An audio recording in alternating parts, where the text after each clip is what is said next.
Okay, let's open in a word of prayer.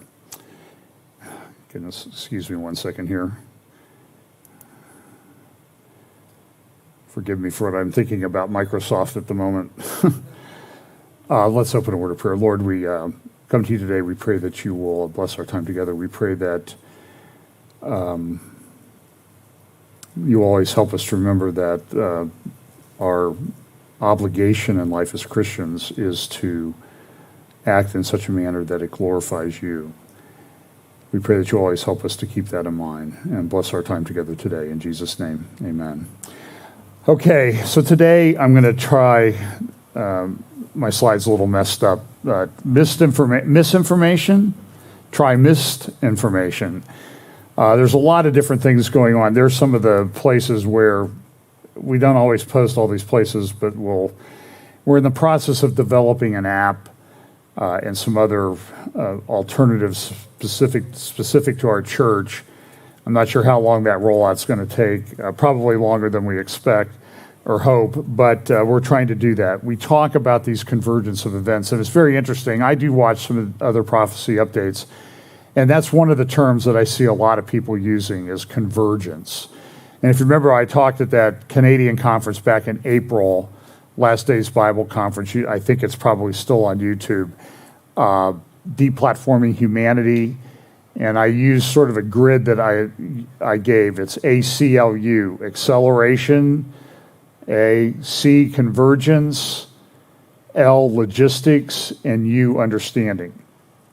And the logistics is simply, and I've used for example, one of the views, I'm going to say one of the views, it's not a view I can entirely discount, but it's not a view I entirely accept, is Babylon. So please, if I mention a view, it doesn't mean that I'm teaching you that particular view. I'm teaching what some of the views are that are out there. And every time I mention a view, somebody says, well, no, Babylon is Rome. No, Babylon is Jerusalem. No, Babylon is America. So, Just remember that. So, but the one view that some people hold very strongly, how's that? Not me, but others, is that Babylon will be rebuilt in Iraq. And my point is that will take time to do. It will not happen overnight unless it's a virtual thing. I suppose that could be true given the way virtual reality is going. But there's a logistics aspect to it. So, for example, when we talk about an Ezekiel 38-39 war and invasion of Israel with a great company and a mighty army, you have to see that army in place. And armies massive, great companies and mighty armies, which I think is being described there, don't end up in Syria and Lebanon overnight. It takes time to assemble them. When the U.S. invaded Iraq, it took 6 months, and that was with an enemy that they were going to defeat in a few days across a desert, not mountains. It took 6 months to get everybody there to launch that invasion. So that's just the practical reality. I suppose things might happen more quickly now, and now we're in the area of asymmetric warfare as well, too. I'll talk a little bit about that today. So we have these slides that I use regularly. So let's look at some of the things that are going on. Actually, at the end, I hope, if I have time, I will get to some of the recent archaeological discoveries that confirm the presence of Israel in the land of Israel that are denied by many in the world, including the leader of the king of the country next door, who continually acts like Israel never had any presence there. So let's look at some of the things. We'll look at cultural things first. I'm going to look at some things that are specific to America, but I think you can take those things, the concerns that I have or the direction that I see things going, and sort of tie it in together with the way things are going in a lot of other countries. I will admit, when I watch it, I'm very troubled because the speed with which this stuff has come on the world, particularly America, and of course that's where I live, so that's what I can follow most closely. but it would apply to Canada. It would apply to the UK, France, Australia. I mean, other countries are going through these things. I also want to clarify one thing. I have talked about growing demographics in different parts of the world, that the area that's set to explode demographically, that if the Lord's return is delayed, Africa is just going to explode in population. And I want it to be clear to someone who asked it, I don't care if Africa explodes in population. I'm just telling you what the demographic facts are. And the mix of Africa right now will lead to massive immigration and changes elsewhere where demographics are collapsing. I don't have anything, and I'm not saying they shouldn't immigrate legally, and so I don't have a problem with Africa growing. There are some countries that are largely Christian in Africa, but there's huge political problems. We know what Boko Haram is doing in Nigeria to Christians. We know what Islamic Jihad is doing in other places of the Sahara Arab countries. We know that there's tremendous political instability. Ethiopia is falling apart. Ethiopia and Egypt and Sudan look like they're on the verge of war over this dam in Ethiopia. It's a very difficult world, and I'm most familiar with, I had very good friends who were missionaries in the Central African Republic, and at one point in time, you can go dig out the maps, the Central African Republic was considered the most heavily evangelized and Christianized nation on the planet. It was a country of about 4 million people in Central Africa, about half of which lived in the area of Bangui, the capital. But that country has been in massive political crisis for a decade or more now. People I know that were missionaries there for decades have had to leave and return to the United States or go elsewhere because the country is just not safe. And that was a country that was the most heavily Christianized one in the world. And I think it's indicative of the fact that we live in heavily, the wars and rumors of wars and the instability should be readily apparent, even in countries that had a huge Christian presence. Part of what happened in some parts of Africa that were heavily Christianized is the church never got rid of animism and some of those sort of the pagan religions.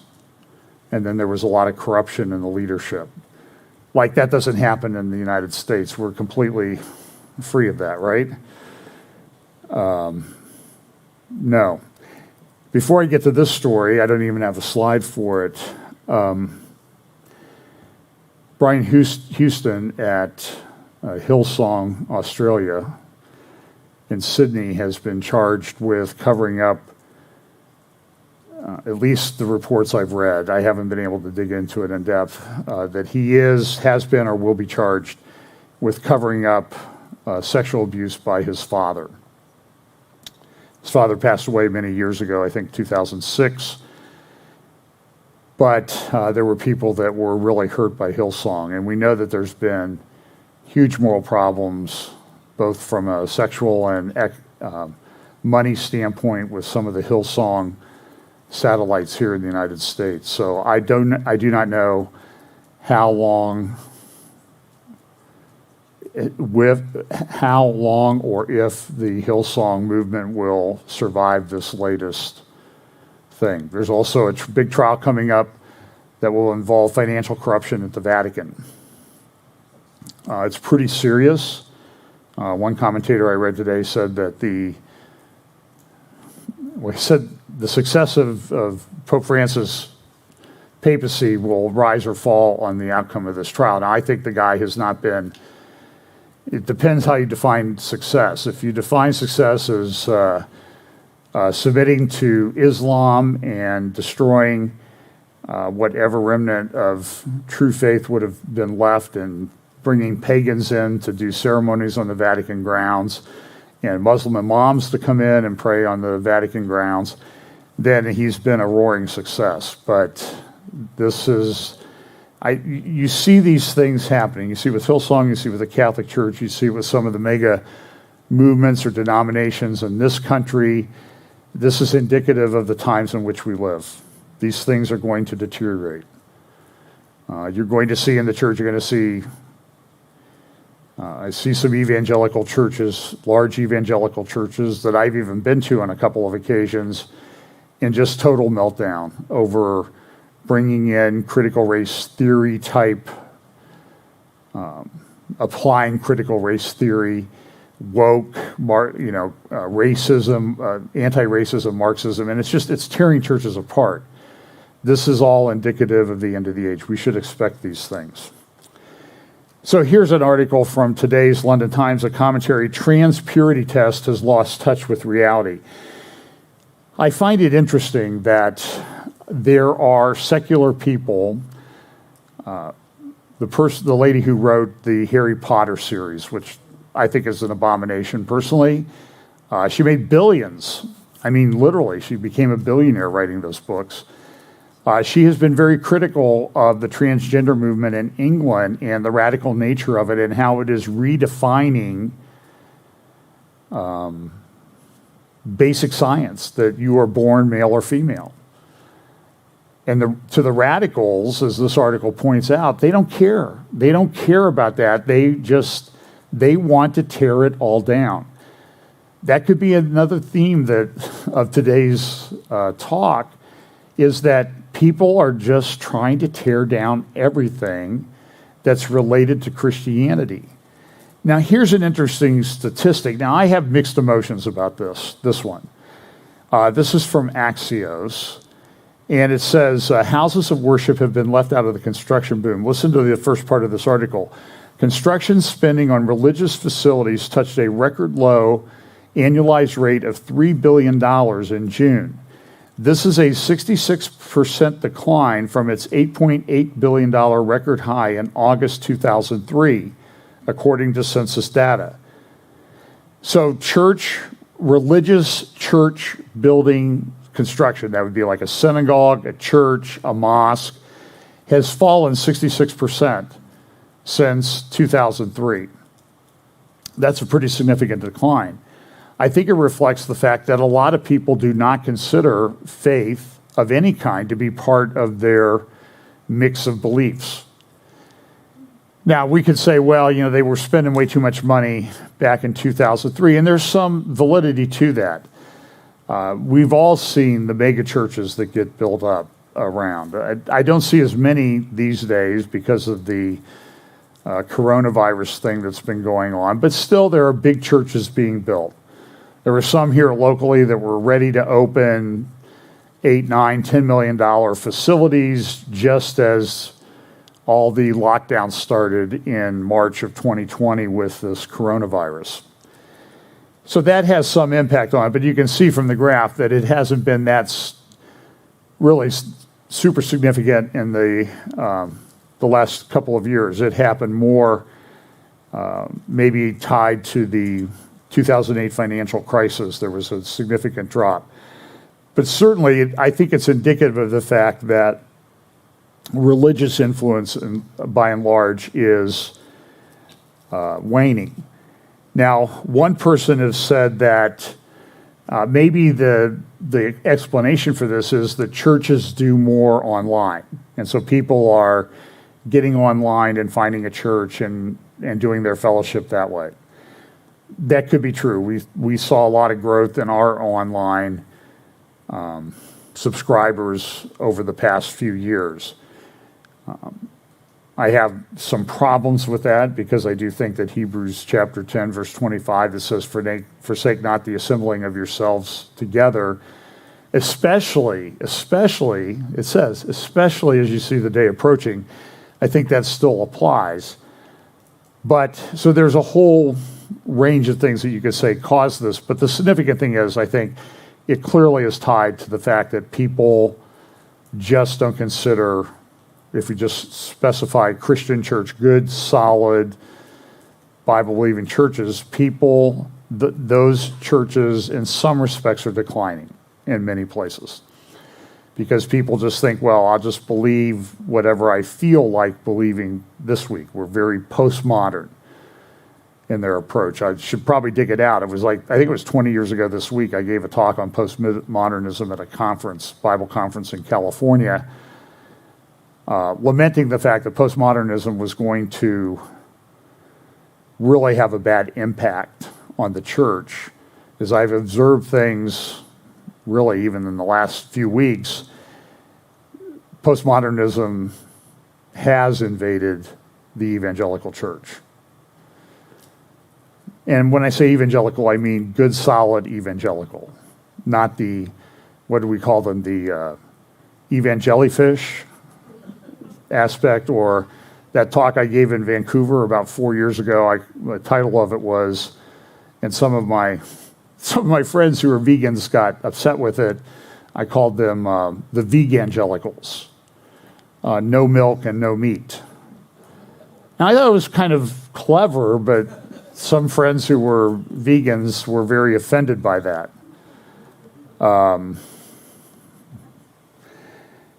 You can't please all the people all the time, I guess. Well, so this is indicative. So now that's too much time on 2 slides. Let's go through these a little more quickly. This is a phenomenon all over the world. There are fires in Greece. There are some pictures of them. People had to evacuate the one island near Olympus, where they started the Olympics. This is a picture of that area. This is the stadium in Mount Olympus, and I think the Olympics end today anyway. They also had massive fires in Turkey, major damage. There are reports today in some of the Arab press. You have to understand that there's tremendous tension between various parts of the Muslim world. You have the Arabs, which are largely Sunni, but you also have the Turks, which are largely Sunni. They're in a very strong competition. The Saudis, for example, do not forget the fact that the Ottomans controlled Mecca and Medina for hundreds of years. They also don't forget that the Hashemite kingdom of Jordan, the king Abdullah II, does not forget that his family used to control the Holy Mosque and were kicked out by the Saudis. So there's competition and tension between these various aspects of Sunni Islam. And then we have Shia Islam, Iran, large portions of Syria, Lebanon, Iraq, Bahrain, even though Bahrain is ruled by a Sunni leader. There's just tremendous tension within the Arab world. So they have a tendency, if you want to know what they think about Turkey, go read the United Arab Emirates press. And if there's something negative about Turkey, they'll put it in their paper. And Turkey will do the same about the United Arab Emirates. Turkey will attack Israel or the Abraham Accords to get at the United Arab Emirates and the Saudis. So this is just this back and forth. And so you have to kind of sift through all this to determine what the truth is. But the truth is that in the case of the fires in Turkey, Turkey was totally unprepared. They had not budgeted anything for fires. It took them by surprise. At least they had not planned for it. So here we have Greece. We have this. This is from the United Arab Emirates, a picture of the fire that took place in California. That was very devastating. Here is another. This is from a Greek paper about some of the fires that are taking place. This seems to be a worldwide phenomenon right now. This is happening a lot of different places. My response to this to somebody who would say, well, that's nothing, or this is very troubling, my response would be, what did we really think the end times were going to look like? I mean, we read all these things in the prophets and Revelation and Matthew and Luke and Mark, and I think we just sort of think that, well, these are just not going to happen, but they are, and they seem to be getting set up to happen worse and worse. At the same time, though, what you also see is a explanation to take God totally out of the picture. And this is the global warming thing. Now, I think the world may be getting warmer. I'm all for it. I live in central Ohio. I'm not a fan of winter. As I told people, if I have to stand in line to get a tea time in January, I would consider that a good thing, ultimately. There is a new report coming out tomorrow. This is reported in the London Times and a number of papers today. World is warming faster than we feared, warns the UN and the International Panel on Climate Change. Now, this is the report that they issued a year or two ago. The new report will be released tomorrow. This one is like 700 pages long. It's got great graphics, but understand, this is an agenda, and this one will really be, from all that I've been reading about it, including in today's Times of London, this one is going to be really apocalyptic in its nature. Part of this is designed to take over and control everything in the world. I've showed you the reports where people say that, you need to have, 4 pounds of meat per year? If any, I'm willing to take any of yours, your allocation if you want to donate it.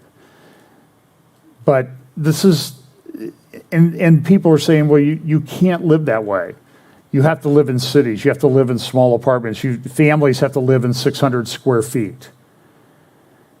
And so what it is, it becomes an economic control thing, a totalitarian control thing. But it only applies to us.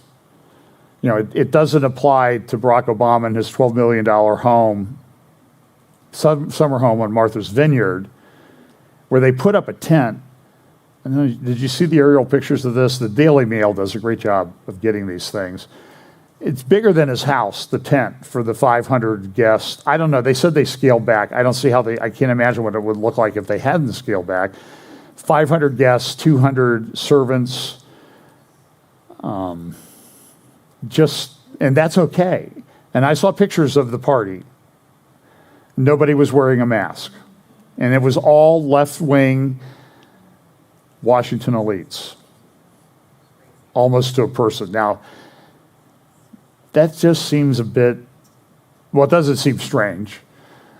Because, as I said, if hypocrisy was water, Washington, D.C. would drown.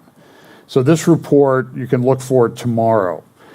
At the same time, with the control thing, these are protests in Paris about the health passport that they've instituted there.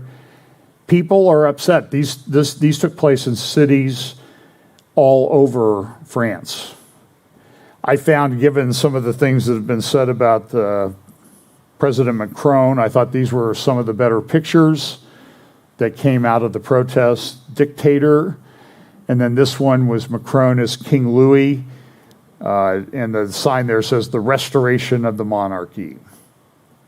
In Italy, passes are needed for a museum or restaurant. Passes are needed in New York City to go to sporting events or restaurants. There are some restaurants locally. What's that? Natalie's, the coal-fired pizza place down at Graceland. I think they have one in Grandview as well. Have said if you can't prove vaccination or a negative COVID test within 48 hours, you can't come in our restaurant. I was talking to some friends who said they go to restaurants. They can't get anybody to work. There's millions and millions of jobs that aren't being filled right now. You sometimes go to a restaurant, even around here, and you will find that half the restaurant is closed off. And you get there, half the restaurant is empty, and they tell you there's an hour wait because they don't have the wait staff. My brother went to a restaurant the other day, where he lives, and he said, we'd like takeout. They said, we're not doing takeout tonight. We're just not going to do it. So he went around to the front door and walked in and sat down right away and got served. I mean, I'm not sure I understand that. But there's just this devastation everywhere. Remember, it was 2 weeks to flatten the curve, right? That was, what, a year, 5 months and 2 weeks ago or so? 4 months and 2 weeks ago? This is an article in the Atlantic. This was written by a former assistant director of Homeland Security in the Obama administration. And she says this is in their ideas section. Unvaccinated people need to bear the burden. Beyond limiting the coronavirus flow from the hotspots to the rest of the country, allowing only vaccinated people on domestic flights will change minds too. Look at some of the things that she says here in this article. At this stage of the pandemic, tougher universal restrictions are not the solution to continuing viral spread. While flying, vaccinated people should no longer carry the burden for unvaccinated people. She concludes in her article that allowing only vaccinated people on domestic flights will change minds too. Her conclusion is that all unvaccinated people should be immediately put on a no-fly list. And she was a powerful person in the Obama administration. And that was before we had what I considered to be the third Obama administration that I refer to as the Biden administration. I would highly recommend that you get this article. It's from And Magazine, A&D Magazine.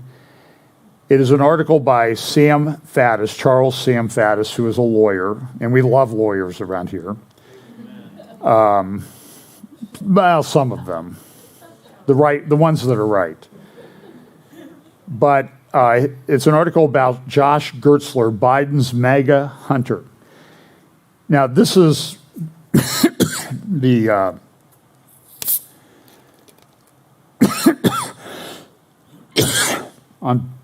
I am troubled by what I see going on.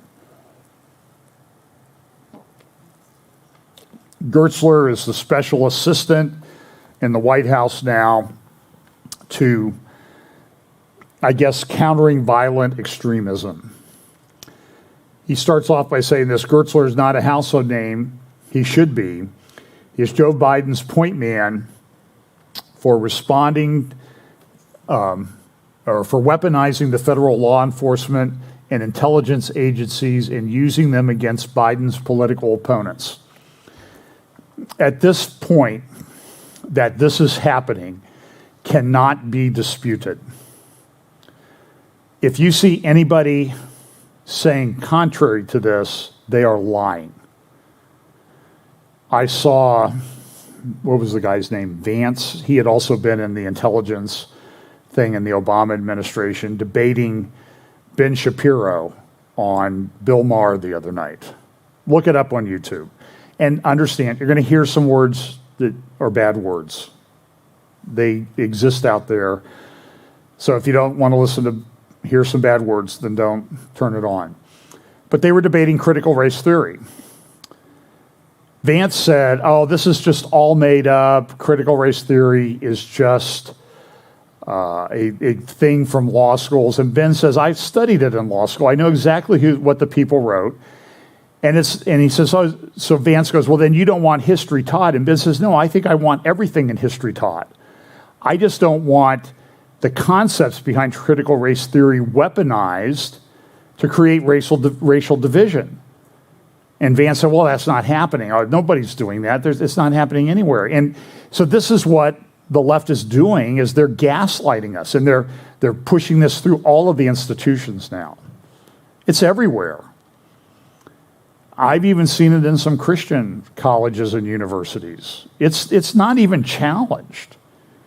So here's what Faddis says. Normally, Geltzer, another retread from the Obama administration, is the special assistant to the president and special advisor to Homeland Security advisor on countering domestic violent extremism. In this role, Geltzer oversaw the creation of the new national strategy on countering domestic violent extremism. This is the absurd document produced by the Biden administration. I even read it now when it says Biden administration. Biden administration, which claimed that white supremacists, i.e. Trump supporters, posed the number one threat to American national security. The obvious purpose of this document was to provide the underpinning for the efforts by all elements of the national security apparatus to act again and oppose again anyone opposing Biden and his policies. Now, if you go over to a blog called Lawfare, they talk about this. This is a book where a blog where they talk about filing lawsuits against people and bleeding them out financially, defending themselves. We used to apply this to Muslim organizations that did the same thing. They engaged in lawfare. They would sue people and eventually bleed. They can't afford to defend themselves. And they don't have to, unless it's really egregious, they don't have to pay the attorney's fees in America. Everybody has to pay their own. But here is the article. I think I referenced this document a month or so ago when it came out. National Strategy for Countering Domestic Terrorism. Now, this is Gertzler's baby. So remember the name, Gertzler. Look him up. Learn about what he believes and what he's doing. Look at what some of these things are. I think this is about a 32-page document. It talks about what we need to do to counter violent extremism, assessment of the domestic violent extremism threat. Listen to this. The intelligence community assesses that domestic violent extremists who are motivated by a range of ideologies and galvanized by recent political and societal events in the United States pose an elevated threat to the homeland in 2021. Enduring DVE, domestic violent extremism, motivations pertaining to biases against minority populations and perceived government overreach will almost certainly continue to drive DVE radicalization and mobilization to violence. Now, I'm going to ask you, show me the events. Show them to me. Give me your evidence, Mr. Gertzler, or shut up and go away because you are a liar. This is not happening. I saw a prayer meeting going on in a park in Portland, Oregon. Go to Andy NGO's Twitter feed.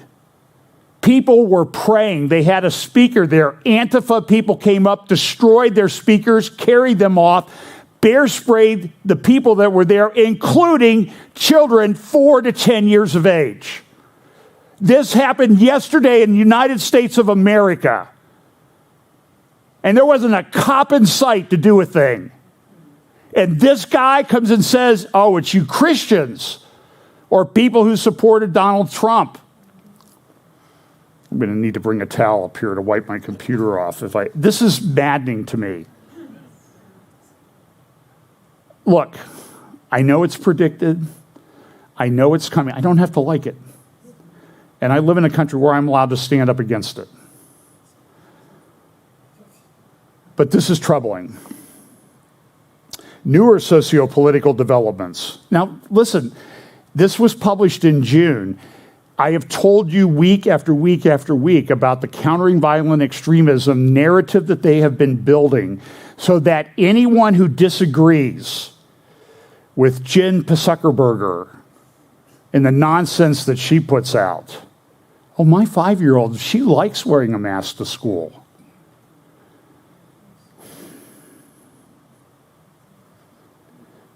We spent some time with one of our great nieces the other night. It's been a while since I had to explain, maybe never explain to a 3-year-old why a square piece of pizza is really the same as a triangular shaped piece of pizza. She wasn't buying it. And I think she would probably say, what do you mean, a mask? Anyway, newer social and political developments such as narratives of fraud in the recent general election, the emboldening impact of the violent breach of the U.S. Capitol, conditions related to the COVID-19 pandemic, and conspiracy theories promoting violence will almost certainly spur some DVEs to engage in violence this year. I would bet, in the Christian sense, bet $1 million that a Josh Gertzler or a Jen Psaki, or well, I was going to say Joe Biden, but I don't think you could analyze the situation that well, that they would look at this and they would think this is violence. There's nobody carrying a gun. The only people firing tear gas were police. You see lockdowns like this happening in Australia, where they have military coming in and helicopters to get people off the beach. Look at what it also said. This more. The intelligence community assesses that lone offenders are small cells of DVEs adhering to a diverse set of violent extremist ideologies are more likely to carry out violent attacks in the homeland than organizations that allegedly advocate a domestic violent extremism ideology. DVE attackers often radicalize independently by consuming violent extremist material online and mobilize without direction from a violent extremist organization, making detection and disruption difficult. Now, I read a lot of opinions that oppose the current government narratives. I do not see them advocating violence. I'm sure they're out there. But I'm just saying is, I think I have my thumb on the pulse of the mainstream. I don't see it. This is a big lie. Here's another paragraph. The intelligence community assesses that DVEs exploit a variety of popular social media platforms, smaller websites with targeted audiences, and encrypted chat applications to recruit new adherents, plan and rally support for in-person actions, and disseminate materials that contribute to radicalization and demobilization to violence. I can assure you that the guy who wrote this, a lawyer, Josh Gertzler, and by the way, it's okay to not like some lawyers.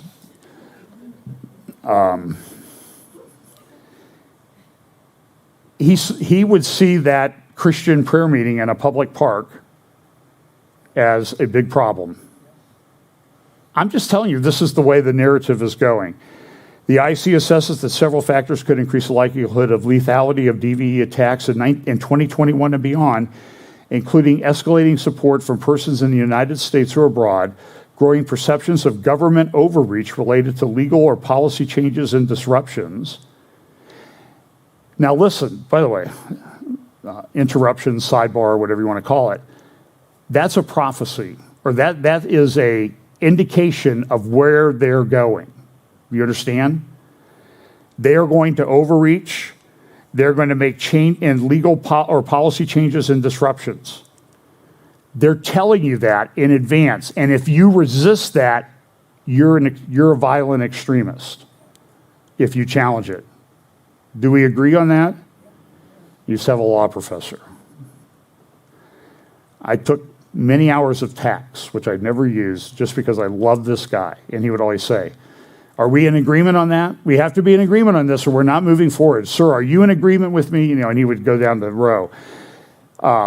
Very entertaining. But this is true that this is an important critical fact.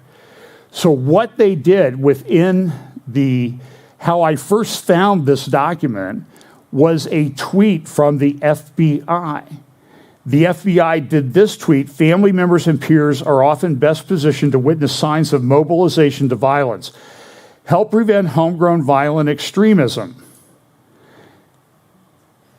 But the link there takes you to this document. Now listen, this is domestic that they're trying to control, countering violent extremism. Remember all the moonshot CVE documents I've been showing you about how to control this, how to get social media involved to shut people down and that sort of thing. But this tweet from the FBI, July 11th, 2021, It takes you to this document, Homegrown Violent Extremist Mobilization Indicators 2019 edition. So I thought, I'll read through this to find out what they're thinking. This is what they were thinking. Heeding the call to violence from foreign terrorist organizations, including the Islamic State of Iraq and Asham and Al-Qaeda and other groups. This is what this document was related to. I agree that that is homegrown domestic violence. That's violent extremism, especially what ISIS did. Go read the books that have been written about it. Go read Seth Ransman's After ISIS. By the way, it reads like one of the worst horror novels you've ever read in your life.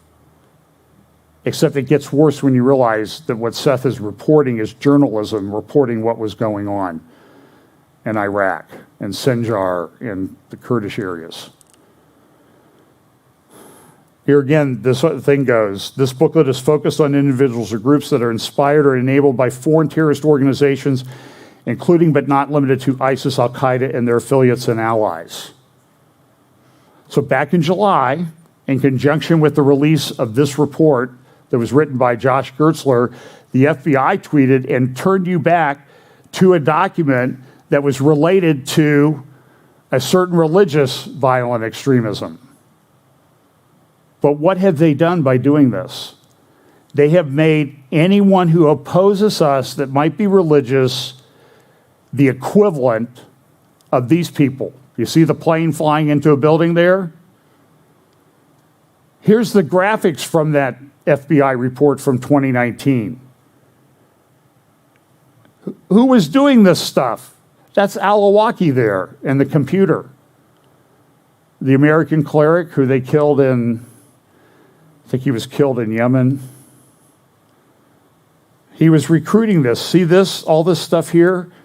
People scoping out buildings and that type of thing. So what they're trying to do is they're trying to do this false equivalency between the two. And this is the way that Gertzler and the White House view things. There is a great website. I would highly recommend that you put it in your bookmarks, the Accountability Initiative. I think Sam Faddis, I think Trevor Loudon and others are looking for information that you can gather about people like Josh Gertzler and other people that are influenced by China domestically, like people who might have security clearances that appear to be in the pocket of China. People who have security clearances. And down in the lower right-hand corner, there's Josh Gertzler himself on the Accountability Initiative. In that, one of the things that they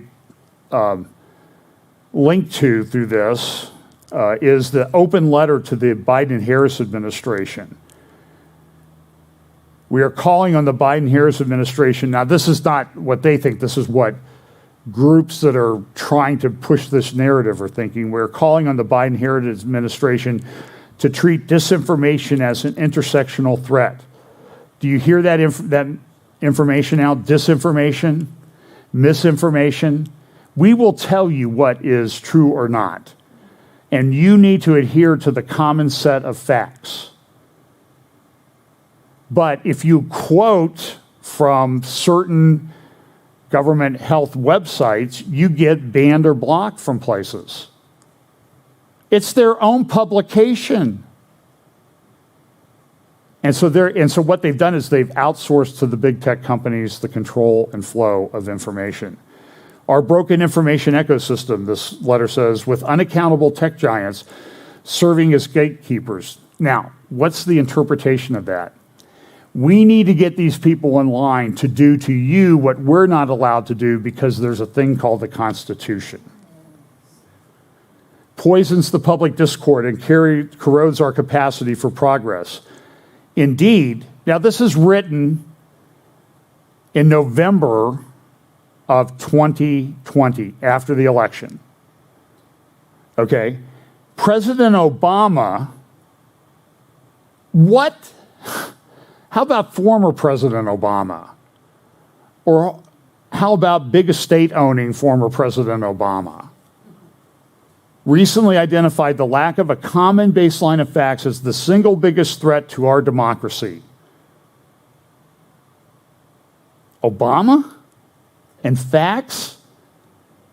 Like he ever used those?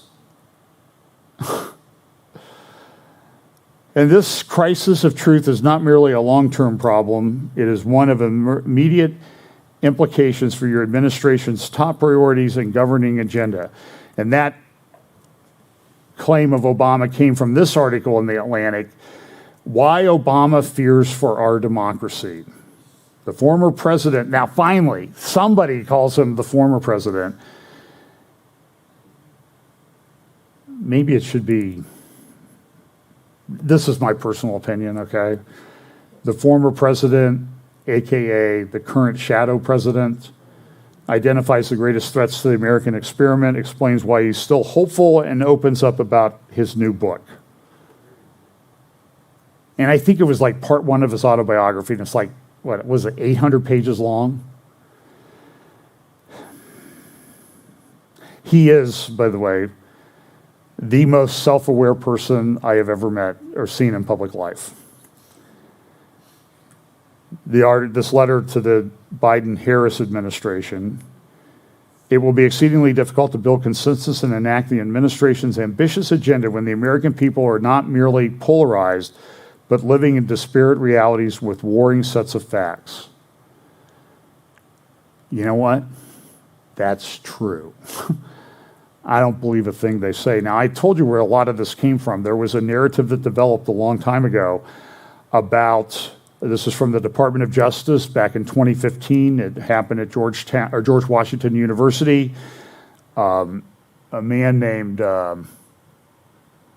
Carlin, Assistant Attorney General John Carlin, spoke. He talked about the partnership between the Department of Justice and the Southern Poverty Law Center, which was working with the center there at George Washington, and the threat. The Department of Justice's highest priority is combating terrorism, both international and domestic, and other threats to our national security in order to protect the American public. He goes on in one of these things. Oh, look what it here. Look what it says here in the second paragraph. This is 2015. CVE will require community engagement, and as we are learning in the international terrorism context, it will also require countering the message of hate online. So listen, this has been in place this has been ramping up for a long time. We're just seeing the flower blooming now. And it's blooming in high definition. It's unmistakable that people could see it. Here's an editorial from this morning's New York Times. It's been 50 years since America's last real update to its Constitution. I've seen articles from Harvard University Law School saying there are holes in the Constitution, we need to fix those. We need to change that thing. Somebody sent me this morning. I thought this was a very good graphic. If you could zoom out. This is what's happening. Okay, so that's what's going on. This is troubling. This is what's happening. Get used to it. So let's look at the Middle East real quickly. Let's see. Oh, here, well, this is another one I wanted to talk about. Oh, yeah, this happened. There's so much going on, my friends. And I was out of town for a few days this week, so I didn't even have time to read that much. This is an article that was published from, I can't remember, it's at PLOS Biology, Mounting Anti-Science Aggression in the United States.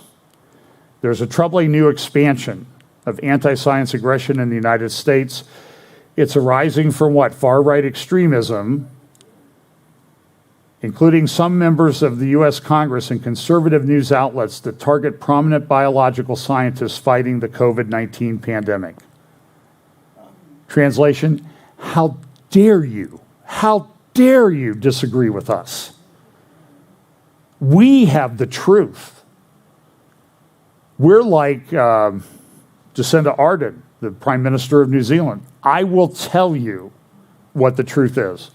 You do not rely on anyone else. You get your information from me and my government.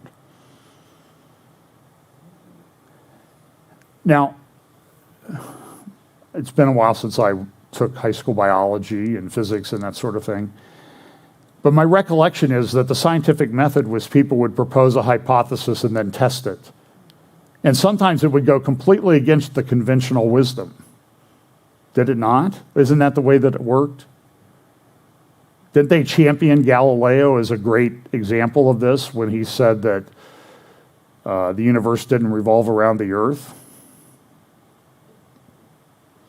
Here's another thing. Facebook, there's a research going on at NYU. What they did was they got people's data from Facebook and were tracking how they were targeted with ads. Facebook deleted their Facebook accounts, the people that were doing this research. Said, you can't use our information like that. Here's a chart from this article about aggression against science. And you see this, U.S. Congress, far-right America first, conservative public individuals, conservative news outlets, aggression against science or U.S. scientists. Wow. Amazing. Here's a little, this is from the Jordanian newspaper. King Abdullah, in the upper right-hand corner, it says, without a well-coordinated international effort, the crisis in Lebanon may extend far beyond its borders. He also he said that the U.S. administration, this is what King Abdullah said, the U.S. administration is committed to the two-state solution. Jordan has absolute support for Jerusalem and its Islamic and Christian holy sites. There he goes again. He's probably on a streak that rivals Joe DiMaggio's 56-game hitting streak with not mentioning the Jewish holy sites in Israel. He never talks about it. The world appreciates the Palestinian and Jordan's role in standing by them. Continuing reform in all political, economic, and administrative fields. The importance of administrative reform as it directly reflects on economic reform in Jordan. The attendees appreciate the king's, he had a big conference. The attendees appreciate the king's firm stances toward the Palestinian people. The Saudi foreign minister was also asked questions about the Abraham Accords by Richard Engel, foreign correspondent for NBC. And here's a little bit about what he had to say. I may fast forward through this just in the interest of time. In the waning days of the Trump administration, there was this accord, and Arab states, Bahrain and UAE primarily, signed on for peace deals with Israel, and so far seem to be, from what I understand, happy with them. And that accord survived its first stress test. There was a little war this summer with Israel fighting against Hamas in the Gaza Strip, and I wasn't sure if these accords were going to survive that, but they did. So the question is, did Saudi Arabia watch that? Is the kingdom thinking of joining? I know you've said in the past you want a comprehensive deal and wait, but is that the direction you're leaning in? Look, we've always said that peace is the strategic choice of the Arabs. And I think what we have to do is focus on working towards a comprehensive solution to the Palestinian issue. We think that overall the Abrahamic Accords have worked positively to spurn, I think, engagement in the region. So in that sense, the decision by those countries that engaged can be viewed positively. We think that we need to build on that spirit, and the best way to build on that spirit is to find a path to solving the issue of the Palestinians and finding a path to a Palestinian state, because that will deliver complete normalization for Israel in the region. So is that your condition, that no Palestinian state, no Palestinian agreement with all the Palestinian factions, Hamas and whoever runs the West Bank, or there will be no normalization with Saudi Arabia? Is that what you're saying? So I'm not going to go into the details of the negotiations. The Palestinians have one legitimate representative, which is the PLO and the Palestinian Authority, and that engagement is the key engagement in order to progress towards a peaceful solution. I think without solving the Palestinian-Israeli conflict in a sustainable long-term way, we're not going to have real sustainable security in the region. So we need to try everything we can to make that happen. Do you see any progress coming on that front? I mean, I haven't seen any real progress on the Israeli-Palestinian front in a very long time. Well, we have a new government in Israel. Perhaps that can deliver some progress. We'll have to wait and see. Well, yeah, more about that later. Remember, Richard Engel was the one back in, must have been April, May, June of 2011, 10 years ago. He was interviewed by Brian Williams on NBC about what was going on with the Arab Spring and the meltdown in the Arab world. And remember, he said, I've played the clip many times, he said, overall, Brian, I think this thing ends in Jerusalem. It's just an interesting thing when secular people get it right. Here's a little video about Beirut. I don't think there's any sound to it. This is the 1-year anniversary this week of the August 4th explosion. Look at some of the things that happened in this. I think I free-phrased the moment that the wave hit one of the buildings here in just a moment. It is, the grain silos still stand. Hardly any of the buildings have been fixed. People are suffering. Reports are 80% of Lebanese now live in poverty, on the order of magnitude of the poverty of Haiti and Cameroon. Oh, there you go. I thought I froze it. But did you see how those buildings blew out? Let me back it up a second here. Look at these large apartment buildings. Look how it just blew right through those places. And people are just in severe distress. Health clinics, depression, anxiety. People are fleeing. People who have money are leaving, which further deteriorates the thing. People have power, maybe an hour to 2 hours a day, maybe. Most countries won't let people travel there. Hyperinflation. People that made $1,000, their money now buys $100 worth of what it bought a year ago. They have 10% of the purchasing power. Here's a building. These is a year later. These buildings haven't even been touched. The silos still stand. Protests all the time. This is gas lines that stretch for miles. And then people get there and they find out there's no gas anyway. So Lebanon is in total meltdown. Now in northern Lebanon, we had this situation where this is a rocket fire. This is from Hezbollah media, or Al-Manar. It's Hezbollah media in Lebanon, showing the firing of rockets into Israel. They even have a video game for Hezbollah about it. It's called Holy Defense. So there's this situation along the border with Lebanon and Israel that is causing a bit of problems these days. Protest in Beirut. Here's a big protest along the waterfront near, you can see the silos in the back upper right-hand corner. This is a map. New York Times, they do some great journalism at times when they try to stick to the facts. And you see the silos were located roughly here, I believe, in the middle. And because they really protected a large portion of West Beirut because they absorbed the blast, it didn't move across there like it could. But 300,000 people lost their home in a split second. and virtually none of them have been restored. That's in a country of 8 million people, 1.5 million of whom are Syrian refugees from the Syrian civil war that they can't afford to take care of. And there are probably 500,000 to 1 million Palestinian Arab refugees from 1948 that still live in refugee camps. People are upset with Hezbollah. They're upset with Iran. This is a poster at the protest in Beirut saying Iran out.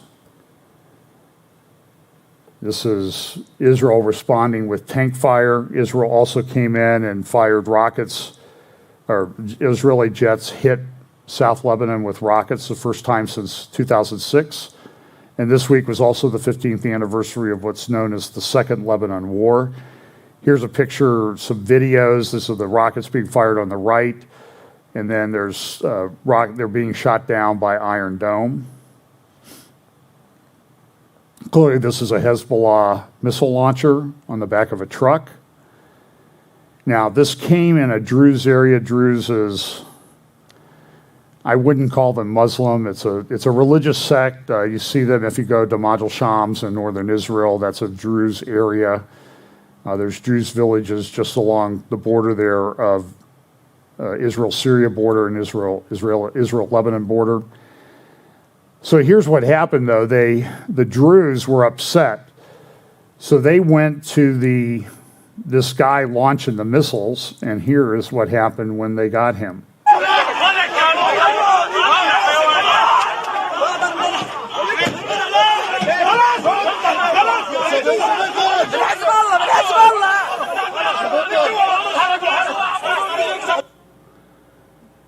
He looks a bit concerned.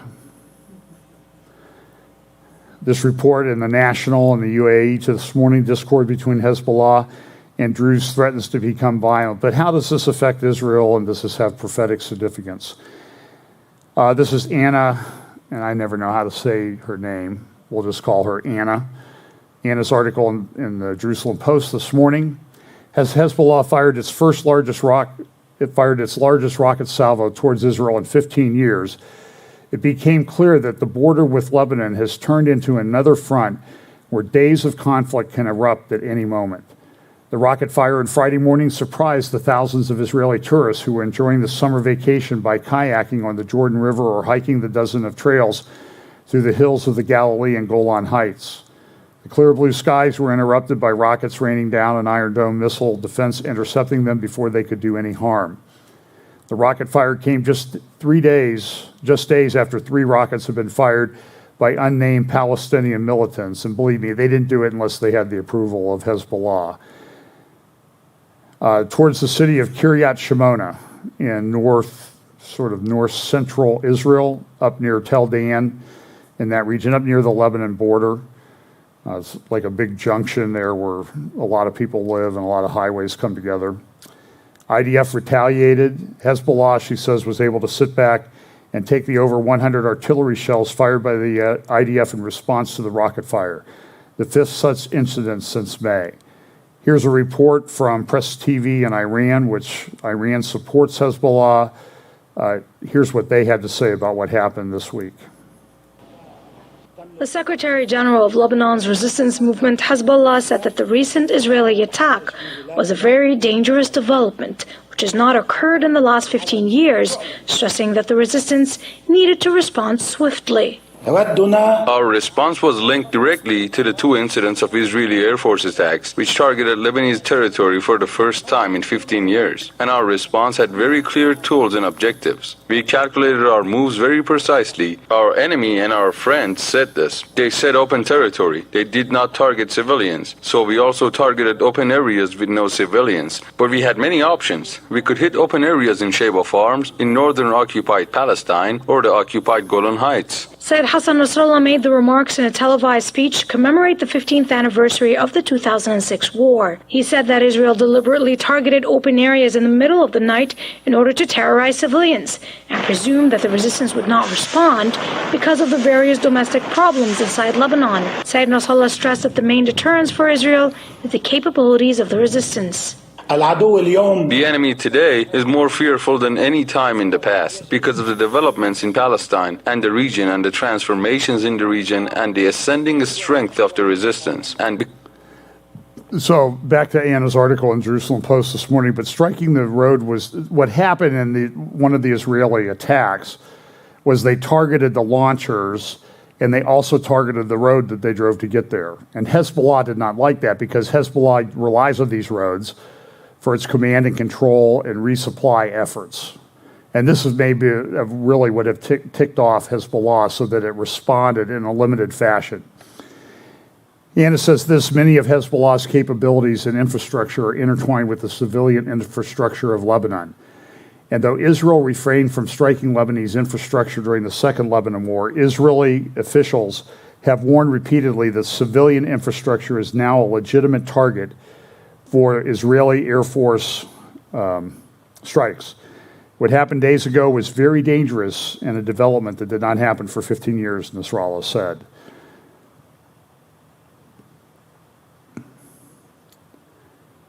The rocket attack shows Hezbollah's deterrence as it fired at open areas.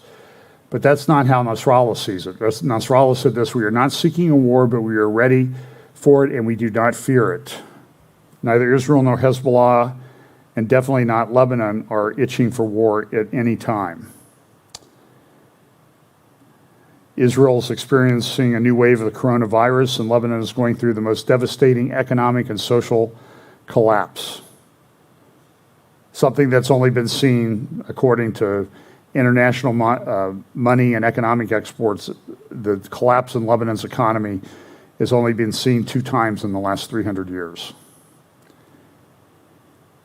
She says this: the IDF long believed that any outbreak of violence with the Shiite terror army would lead to an all-out war, but a military intelligence assessment released in February said that instead they expected that there could be more limited rounds of violence, like with the Gaza Strip.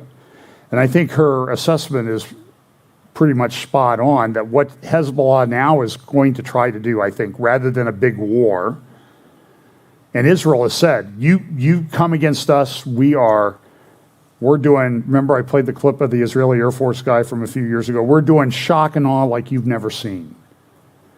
But now I think what Hezbollah is going to do is they're going to do limited strikes for a while, and they're going to, I'll call it the Gazification of the northern border. You know how they always have, and then Israel has to go in, and in Gaza they call it, I think Caroline Glick calls it, mowing the lawn in Gaza. You know, we got to go in and take out some buildings and destroy some things, and then everybody kind of goes back to normal. And this cycle's been going on for 20 years in Gaza. And now the fear of a lot of people is it's going to happen now with Lebanon, and it's just a drain. It's just people don't like it. Hezbollah controls, here's the blue areas, or areas that Hezbollah really controls, but they're the most significant force in Lebanon. But they don't control up along the coast, northern coast of Lebanon near Tripoli. They have headquarters in Beirut. They also have southern Lebanon they control. And then also up near the Bekaa Valley on Syria. And they kind of go across the border, and they've been helping. They lost about, I think, 2,000 fighters in the Syrian civil war. About 6,000 more were injured. But this is what Hezbollah does. This is a Hezbollah weapons warehouse in southern Lebanon, in Eba. And you see where it's located, 25 meters from a school. I'm going to play a few-minute clip.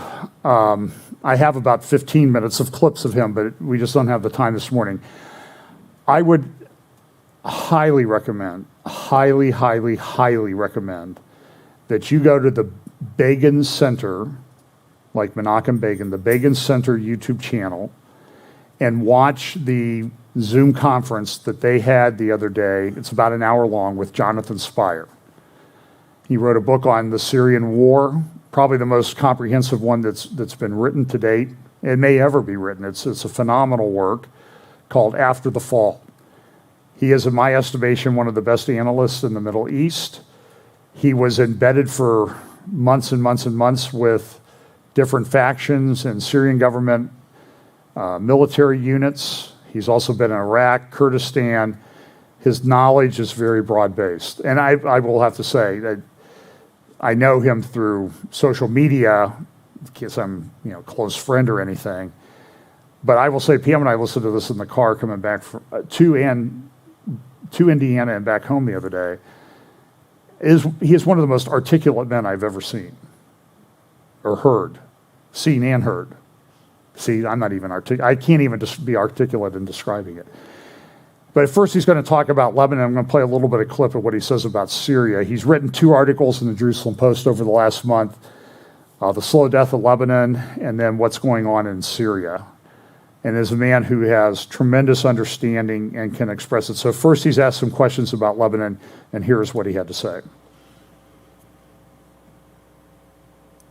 Movement to say the Shia. Aoun's presidency is the result of a kind of alliance between the Shia and an element, a part of the Christian community in Lebanon. And that goes back to a kind of Christian tradition in Lebanon. It goes all the way back to the mid-19th century, in which the Christians always looked for an outside power to work with them. And it was the Egyptians, and then it was the French, and then it was the Americans, and then it was Israel. And Aoun, whose alliance with Hezbollah might look strange if you didn't know that, is following on in that tradition. He's basically accepted that an alliance with Iran is what he thinks will keep the Christians safe from the threat of Sunni political Islam. Well, that's how he put it. More prosaically, perhaps, he's decided his own road to power and success, lay in that alliance, and he's very much with it. So, FPM, Free Patriotic Movement, and Aoun, the Christian element, is only able to exercise such power as it has in alliance with Hezbollah. The bloc of which they're both a part is the largest bloc in the parliament, which means that it naturally would have the largest the role in forming a government.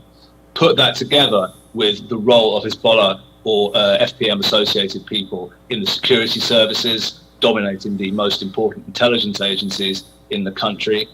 Put that together with their role also in economics and the maintenance of a sort of independent economic and social sector for Lebanese Shia, and of course put that together with their unassailable military power. They've just got an army that's bigger and more powerful and stronger than the Lebanese armed forces, and you put all that together and that's what you've got. You've got a system which is the single most powerful element in the country. It doesn't mean that it runs the whole country without opposition, and it doesn't mean that it can just assert its authority everywhere in Lebanon. Hezbollah and the Shia can't do that. They can't and don't dominate Sunni northern Lebanon. They don't dominate the northern Bekaa. They don't dominate the Druze areas in the Shuf, for example, in the country. But what they do dominate is Beirut itself and the area south of Beirut all the way to the border with Israel. And that's what they need to dominate in order to be the single most powerful element in the country. Important to stress that issue, that last point again, though, that they are by far the single most powerful element in Lebanon. That doesn't mean to say that there aren't other elements and power arrangements and presences in the country. There are, and Hezbollah has to some degree to take those into account. But it is exponentially stronger than any one of them, and it is able to force its will through on the issues of greatest importance to it and to its masters in Tehran, of course. Okay, thank you. I want to move to Syria, although we won't leave Lebanon behind, and I will. I'm going to ask. Well, let me summarize some of the other things he said about Lebanon. Is that there's this theory among some people in Israeli power structures that they can sort of manage the collapse of Lebanon and come out the other side. And Jonathan Spire thinks that this is just sort of a fanciful notion, that Israel cannot manage this from an intelligence standpoint by embedding people there, and they cannot manage it by just doing airstrikes. Eventually, there has to be a war where there's a victor. This has been Daniel Pipe's criticism of the way Israel has handled the Palestinian issue for nigh unto 75, almost 75 years now, that they never really won the war. They never really, for lack of a better term, beat the enemy into a total, complete submission and admission of defeat. And so now they have these situations where, as I mentioned, they have to mow the lawn in Gaza, and they have to smooth things over in Judea and Samaria. They're going to have the same problem in Lebanon if they try to manage it. And I think Jonathan talks about this. And he also goes on, well, I'll talk about his Syria comments in just a moment. And remember, I think I mentioned this last week or week before. This is a new report from the Strategic Assessment for Israel for the new president about how to handle Lebanon and some of the issues that are facing them. There's the problem with Iran, which influences Syria, influences Lebanon. It says here that Israel needs to prepare for the following scenarios in close collaboration with the United States. And we see these things prophetically. In the event of a return to the JCPOA, strive for substantive influence and a longer and stronger follow-up deal, retaining Israel's freedom of action. In tandem, ensure a credible Israeli military option against Iran and prepare for the scenarios not reaching an agreement, reaching a near threshold situation, even a nuclear breakout. And this is a very difficult situation for Israel. Danny Gantz, the defense minister, this week said that Iran was, in his assessment, 10 weeks away from developing a nuclear weapon. I can show you a report from CSIS, intelligence think tank, from back in 2005 or 2007, talking about what happens in a nuclear exchange between Israel and Iran, and Israel and Syria at the time, because Syria was developing, had a nuclear reactor at the time that was later destroyed, shortly thereafter destroyed. But they talked about what happens if there's a nuclear exchange. By the way, the outcome of that intelligence think tank's war game was Israel survives. Syria and Iran do not.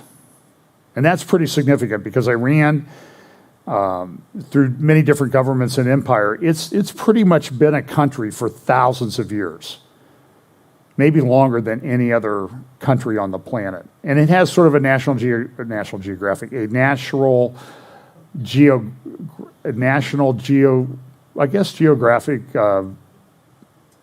design to it. They have mountains. It's essentially a fortress, very difficult to invade, and you certainly can't destroy it from the air.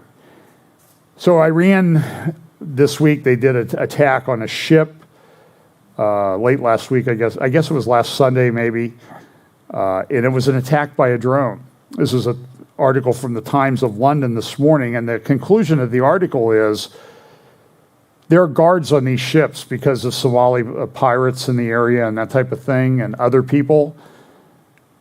The article says guards can't, what are they going to do? Have rocket launchers now on commercial ships? What's this going to do to insurance rates? So the CENTCOM, of which Israel is now a part, came out and they have a big report on who attacked this ship, owned by an Israeli billionaire, I believe, called the Mercer Street.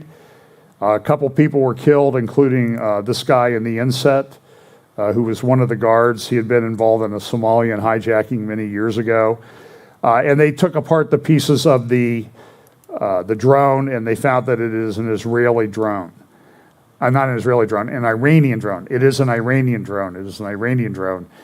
There's also reports, I think that there was, I don't know if it was an American or another ally drone got shot down again. Remember they shot down one during the Trump administration? There was never really any specific retaliation in the near term for that. I think it was before the United States took out Soleimani in Iraq. But that drone that was shot down then and the drone that was shot down this week, these drones cost between $180 and $230 million each. They can stay aloft for over a day. They can fly up to about 350 miles an hour. They have, it's incredible what they are.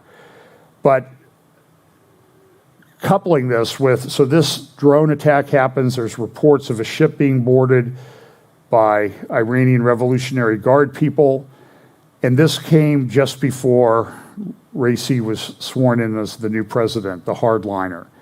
I'd also recommend you go listen to Caroline Glick's interview this week when she was in Washington, D.C. at the Center for Security Policy, Frank Gaffney's group, where she interviewed an Iranian expert, and their conclusion was, look, we used to have this fiction that Rouhani and some of his predecessors as president, where they were sort of moderates. I mean, Ahmadinejad, he was a crazy guy. We know he was not a moderate. But others like Rouhani are moderates. Zarif is a moderate. Well, listen, maybe they are not. I think it's insane to think that those guys are moderates because they have to be approved by the regime. But there's no question now that Raisi is a hardliner. There are some thinking that Raisi has been put in power to become the supreme leader of Iran. I think it's more likely that he's been put in power because he knows where literally the thousands of bodies are buried. He helped foment a lot of that, and he will try to get Ayatollah Khomeini's son to become the new supreme leader. Ayatollah Khomeini is in his 80s now. And during his swearing in, you always should look at pictures. And so here's the swearing in. So you see on the left, in the front row, is the chief deputy of Nasrallah from Hezbollah. In the middle there, where the overlay language is, that's Hania, Islamah Hania, the head of Hamas. And the guy in the circle in the back row, that's the chief foreign policy guy that was sent by the European Union. This is how the Iranians work. This was done to show who is most important to them, where their alignments are, and the EU is relegated to the back row, effectively, compared to the people that are. And the other guy there is the guy from on the right, there in the front row, is the guy from Islamic Jihad, Ziad al-Nahala. So, very interesting. I'm going to not play Jonathan Spires' great interview where he talks about Syria, but it's similar to what he talked about Lebanon, that there's a conflict now in Israel. How do we handle Lebanon? Do we try to get rid of Assad? Do we try to make peace with Assad? I think Jonathan is spot on in his analysis, listen, you have Russia there, you have Iran. Russia and Iran have overlapping goals. They conflict in certain areas, but they are not going away. You're not going to get rid of Iran. Iran is too deeply embedded throughout Syria, just like they're embedded through Hezbollah in Lebanon. They're embedded maybe even more deeply through various militia groups in Syria, particularly along the Israeli-Syrian border. They're not going away. The only way that they get destroyed is in some future war. Until then, it will be an operation to try to manage the conflict. But go listen to at the Begin Center and listen to Jonathan's interview. Just a couple more quick things. The Naftali Bennett, and this two-headed thing that they have for prime minister going on, appointed Mike Herzog as the ambassador to the United States. This tweet from somebody on the right in Israel said, "What motivates Prime Minister Bennett, who calls himself right-wing, to appoint the left-wing Mike Herzog, who has been negotiating with the U.S. administration for a complete withdrawal of Israel from the United States? Why is he getting appointed as the new U.S. ambassador?"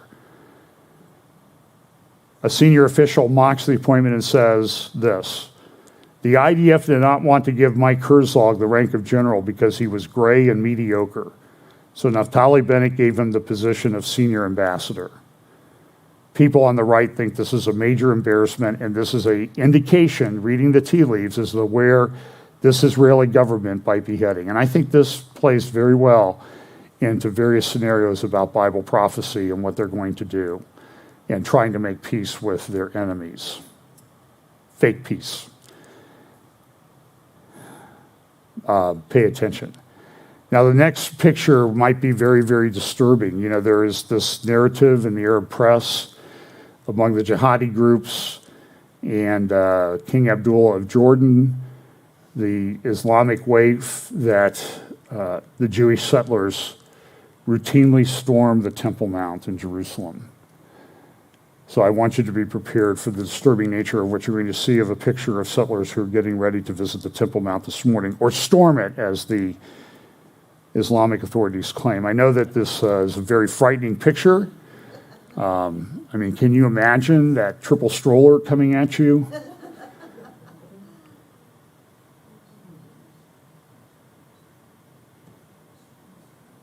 This is just satanic.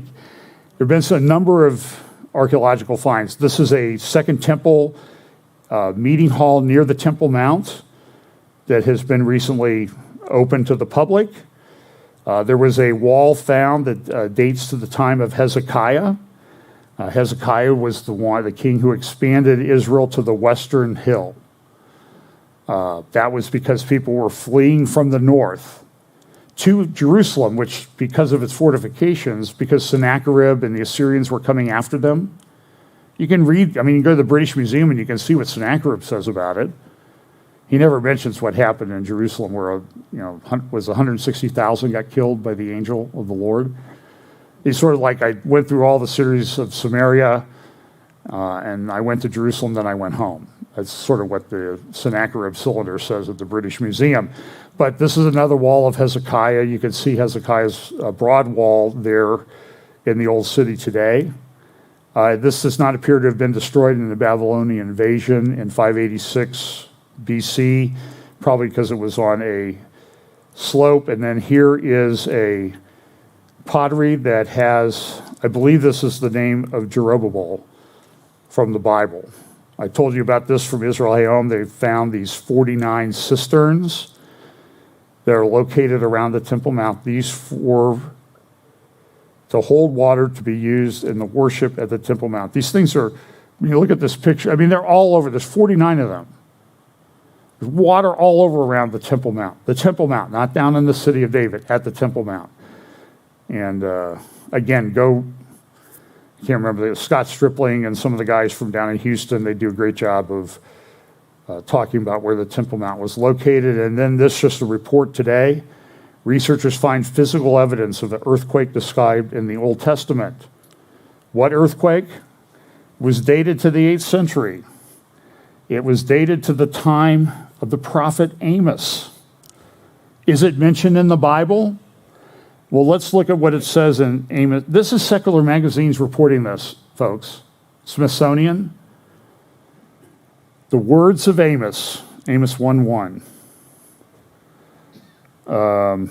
Who was among the herdmen of Tekoa, which he saw concerning Israel in the days of Uzziah, king of Judah, and in the days of Jeroboam, the son of Joash, king of Israel, 2 years before the earthquake.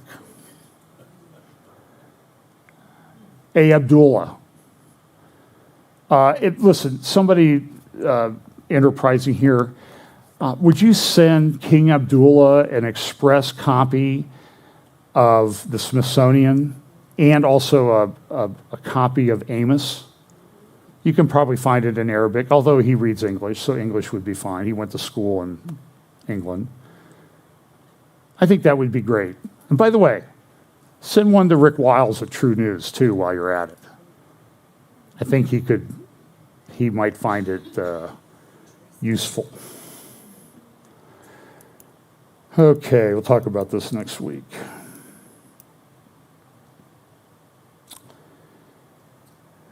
Here's an article from Israel Hayom. It says this: a weak government will encourage terrorism. That was from a couple weeks ago. This is what the article says in Israel Hayom. Tomorrow, and this is from July 23rd, so 2 weeks ago today, or yesterday, a weak government will encourage terrorism. Tomorrow in the synagogues, we will read in the Torah the continuation of Moshe's farewell speech from the masses of Israelis who gathered to hear his message.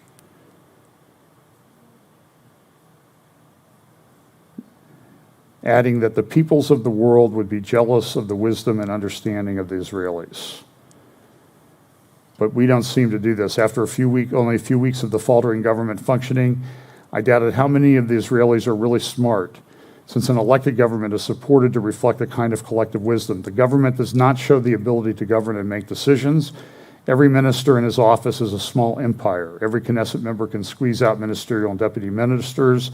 Islamist parties in which supporters of terrorism hold the government by the throat, on and on. The only defenders of the government are media flatterers who are rightly convinced that this is a government is their exclusive work, a psychedelic artistic performance, and as part of the collective dissonance, they are fiercely supposed to defend their work. The government's failures are not only in dealing with the coronal plague, deepening the rift and polarization, the strange preoccupation with disposable utensils, and the excessive waste of public money to fill the Norwegian fjord and the Knesset. Anyway, he goes, you ought to get an article. You can find the English of this at the Israel Home website. But he says, this is a problem. But he said it's folly because we are weak and we have enemies. And I think this is sort of in line with the Bible prophecy. So look, I'll say what I say most weeks now. Stand firm in the faith. Act like men. And it would be...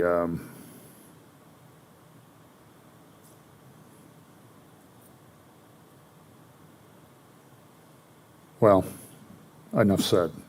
There's a lot I could say that I just don't feel at liberty to share. But I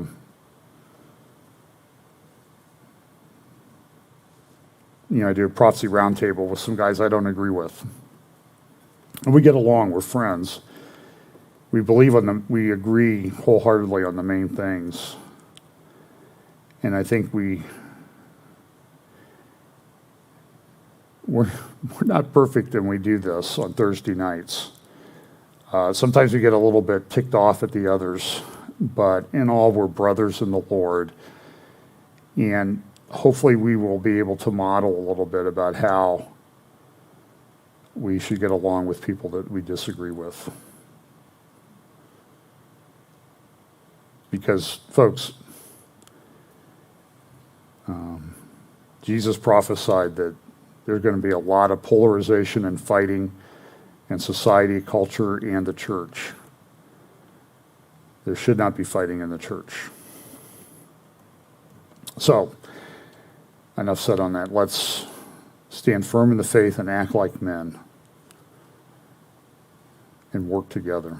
Let's pray. Father, thank you so much for your word. We pray that you will help us to remember what the important things are. And remember that all we do, we should act in a manner to glorify you, our Lord and Savior Jesus Christ, who saved us, who did not deserve it, by your grace and by the death of your Son on the cross and his resurrection and his return to set things right that we look forward to. Bless us this week in Jesus' name. Amen.